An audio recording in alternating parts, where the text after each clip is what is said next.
Rome, winter 100 BC. The southern borderlands of eastern Rome. When the Persian general Dakiarchos Eusebes heard that the Romans were besieging the city of Arbela, he rallied his elite phalanx, the Argyraspides. The Silver Shields, the Persian elite. Dakiarchos, a true-blooded Persian, was mistrustful of foreigners. So he set out from Babylon to defend the city of Arbela and annihilate the Romans. He and his deputy, Apaturios Kyrenaeos, gathered a force of 10,000 men. Now, they stand before Arbela, fallen into enemy hands.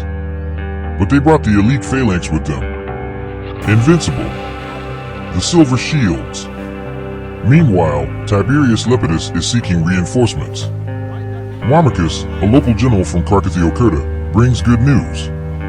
A general from the south has arrived. The long-awaited reinforcement.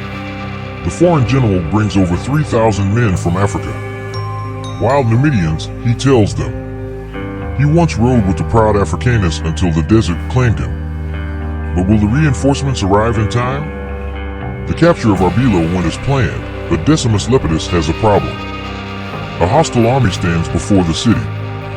Right at the gates. An elite phalanx. How troublesome. In the summer, Roman assassins eliminated the deputy general, and the assassins have not finished their work. The Roman assassins and spies form a secret Roman guild, the Guild of Roman Assassins and Spies. They came to Persia almost 2 decades ago with the mission to assassinate Persian nobles.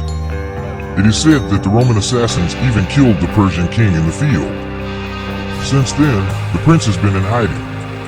Old beggars like Lucius the murderer.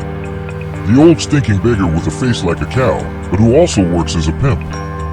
By day, a beggar. By night, a pimp and assassin. He has 2 girls working for him, one a dancer who pretends to be a dancer, and a talented courtesan. Today is a cold day in Persia, with snow on the ground, and Dakiarchos Eusebes feels the chill. Then 2 hot babes come along at just the right time. Today, Dakiarchos Eusebes will never feel cold again. Decimus Lepidus sees his chance to break the siege. He received news. The Persian leader is dead. Murdered. Decimus orders the attack. The once proud enemy army of 3,000 men, led by elite warriors, flees. Without their leader, their morale crumbles. When the enemy warriors discover their dead leader in the morning, panic ensues. The Roman general, Decimus Lepidus, sounds the attack and pursues the Persians. He catches a Persian elite phalanx and puts them to the test, assessing their strength and resolve.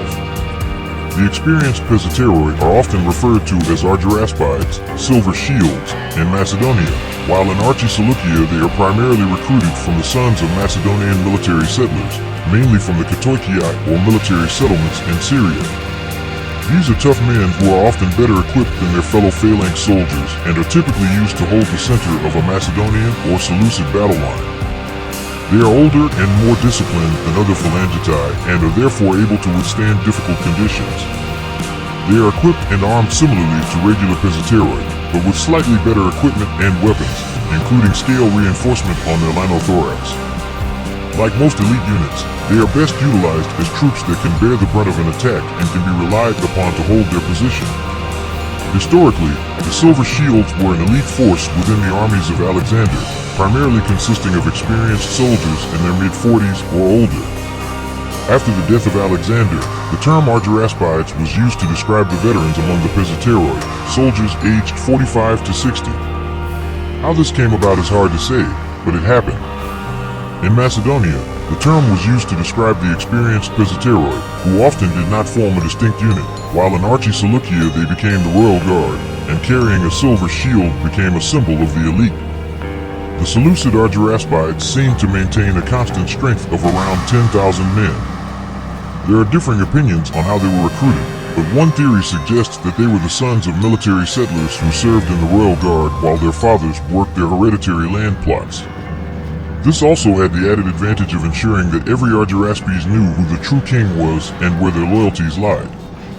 The Macedonian Argyraspides eventually died out and were replaced by the reformed Pesitaroi, while the Seleucid Argyraspides evolved into an assault infantry unit, the Thorakitai Agematos Basilikou, although one source suggests that the 10,000-man Silver Shields Corps was divided into two halves, with 5,000 men continuing to fight as Phalangitai and the other 5,000 armed in the new Thorakitai style. Decimus Lepidus, a courageous Roman general, received news that presented his opportunity to break the lengthy siege. The Persian leader was dead, murdered. This news ignited a fire of determination within Decimus. He recognized the chance to weaken the enemy army and secure victory for Rome. Without hesitation, he gave the command to attack. The once proud enemy army, consisting of 3,000 men led by elite warriors, fell into panic and fled. Without their leader, their morale crumbled entirely.